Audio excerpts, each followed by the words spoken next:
नमस्कार, मैं हूं दिबांजलि मोइत्रा। चीन ने लद्दाख में पैंगोंग झील के दक्षिणी किनारे पर कब्जा करने की योजना बनाई थी, लेकिन भारत की सेना ने पहले ही चीन की सेना के खिलाफ कार्रवाई कर दी। 29 और 30 अगस्त की रात के बाद से भारत इस इलाके में चीन की सेना के मुकाबले ज्यादा ऊंचाई पर और ज्यादा मजबूत स्थिति में। ये चीन की पीपल्स लिबरेशन आर्मी के लिए इतना बड़ा झटका है कि पिछले 48 घंटे में चीन इस मामले में 5 अलग-अलग बयान दे चुका है। आपको बताते हैं कि आखिर चीन और भारत दोनों के लिए ब्लैक टॉप का क्या महत्व है। ब्लैक टॉप पैंगोंग लेक पर ऐसी पहाड़ी है जहां पर कब्जा होना बेहद जरूरी, नहीं तो चीनी सैनिक इसका फायदा उठा सकते हैं। इसी फीचर को भारतीय जवानों ने चीनी सैनिकों के कब्जे से मुक्त कराया। मई महीने से ही पूर्वी लद्दाख का पैंगोंग झील इलाका विवाद का बड़ा केंद्र रहा। ये झील करीब 4270 मीटर ऊंचाई पर है और लगभग 135 किलोमीटर लंबी। इसका पूरा क्षेत्र करीब 600 वर्ग किलोमीटर। झील के करीब 2/3 हिस्से पर चीन का कब्जा, करीब 45 किलोमीटर का हिस्सा भारत के अधीन। ताजा विवाद जो हुआ है वो पैंगोंग झील के दक्षिणी हिस्से में। ये विवादित एरिया ब्लैक टॉप पहाड़ी के नजदीक है, जो चुशूल से 25 किलोमीटर पूर्व पे। शनिवार की रात भारतीय जवानों को दिखा कि करीब 300 चीनी सैनिक ब्लैक टॉप के पास किलेबंदी कर रहे हैं। इसके बाद भारतीय जवान तेजी से उधर बढ़े और उन्होंने चीनी सैनिकों को भगा दिया, ब्लैक टॉप पर अपना नियंत्रण कर लिया। ब्लैक टॉप के पीछे ही फिंगर 4 और फिंगर 8 है। फिंगर 4 पर भी चीन की सरकार और सेना अपना कब्जा बताती रही। पैंगोंग झील का दक्षिणी इलाका भारत के लिए सबसे ज्यादा महत्वपूर्ण, क्योंकि यहाँ भारतीय सेना का कब्जा। हमेशा से यहीं भारतीय सेना की मौजूदगी ज्यादा रही, जबकि झील के उत्तरी क्षेत्र में भारतीय सैनिक सिर्फ पेट्रोलिंग करते हैं। चुशूल क्षेत्र एक ऐसा इलाका है जिसका इस्तेमाल अटैक करने के लिए लॉन्च पैड के तौर पर किया जाता है, क्योंकि यहाँ काफी जगह समतल है जो सैन्य गतिविधियों के लिए मुफीद मानी जाती है।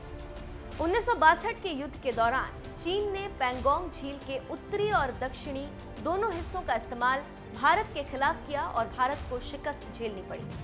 चीन के पास दुनिया की सबसे बड़ी सेना है। चीन किसी भी देश के सामने कभी शांति और विवाद सुलझाने की ऐसी अपील नहीं करता, लेकिन नए भारत के नए तेवर देखकर चीन की सेना को समझ आ गया कि असली ताकत संख्या में नहीं बल्कि हौसलों में।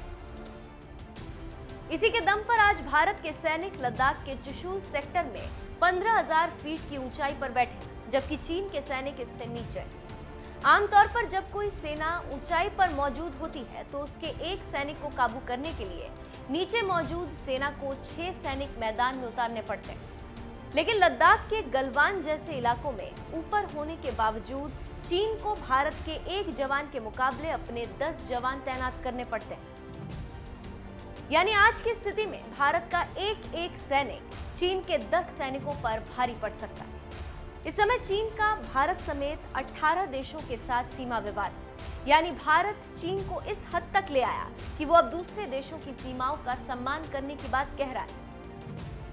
ब्लैक टॉप पर भारत के कब्जे से चीन निराश, अब वो भारत पर सीमा का उल्लंघन करने का आरोप लगा रहा है।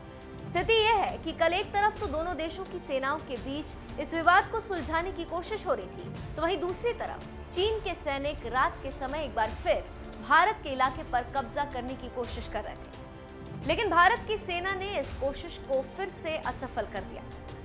लद्दाख में चुशूल के जिस इलाके में ये टकराव हुआ, वहां आसानी से बड़ी गाड़ियां, तोप और बड़े हथियार पहुंचाए जा सकते हैं। इस इलाके में भारत और चीन की सेना के आमने सामने आ जाने का अर्थ यह है कि अब दोनों सेनाएं एक दूसरे की फायरिंग रेंज में। इसके अलावा भारत ने रिजांगला और रेकनला जैसे महत्वपूर्ण मोर्चों पर भी भारी संख्या में सेना तैनात कर दी। पिछली बार विवाद के बाद चीन के सैनिकों को गलवान के इलाके से पीछे हटना पड़ा था। इसके अलावा दौलत बेग ओल्डी के पास देपसांग के मैदान से हटना पड़ा। वहीं भारतीय जवानों ने एलएसी के नजदीक 3 पेट्रोलिंग पॉइंट्स पर स्थित बॉटलनेक पर चीनी सैनिकों को रोक दिया था, जिसकी वजह से चीनी सेना पीएलए भड़की हुई और अब ब्लैक टॉप पर कब्जा ने तो चीनी सेना को बैकफुट पर हिला दिया।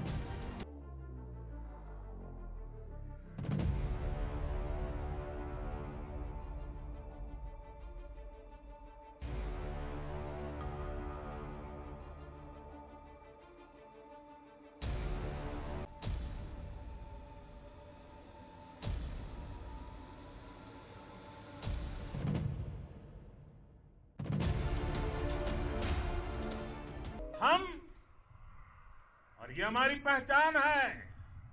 हम वो लोग हैं जो बांसुरीधारी कृष्ण की पूजा करते हैं, तो हम वही लोग हैं जो सुदर्शन चक्रधारी कृष्ण को भी आदर्श मान करके चलते हैं। भारत आज आधुनिक अस्त्र शस्त्र का निर्माण कर रहा है। दुनिया के आधुनिक से आधुनिक तकनीक भारत की सेना के लिए ला रहे हैं, तो उसके पीछे की भावना भी यही है। भारत अगर आधुनिक इंफ्रास्ट्रक्चर का निर्माण तेजी से कर रहा है, तो उसके पीछे का संदेश भी यही है। साथियों, विस्तारवाद का युग समाप्त हो चुका है। ये युग विकासवाद का है। तेजी से बदलते हुए समय में विकासवाद ही प्रासंगिक है। विकासवाद के लिए ही अवसर है और विकासवाद ही भविष्य का आधार भी है। आपका शौर्य और मां भारती के मान सम्मान की रक्षा के लिए आपका समर्पण अतुलनीय है। आपकी जीवटता भी दुनिया में किसी से भी कम नहीं है। आपका साहस उस ऊंचाई से भी ऊंचा है जहां आप तैनात हैं। आत्मनिर्भर भारत का संकल्प आप लोगों के कारण, आपके त्याग बलिदान पुरुषार्थ के कारण और मजबूत होता है। और अभी जो आपने और आपके साथियों ने वीरता दिखाई है, उसने पूरी दुनिया में यह संदेश दिया है कि भारत की ताकत क्या है। मैं गलवान घाटी में शहीद हुए अपने वीर जवानों को भी पुनः श्रद्धांजलि अर्पित करता हूं। इनमें पूरब से, पश्चिम से, उत्तर से, दक्षिण से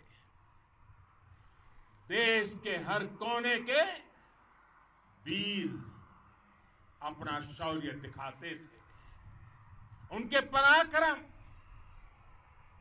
उनके सिंहनाद से धरती अब भी उनका जयकारा कर रही है। 14 कोर की जांबाजी के किस्से तो हर तरफ है। दुनिया ने आपका अदम्य साहस देखा है, जाना है।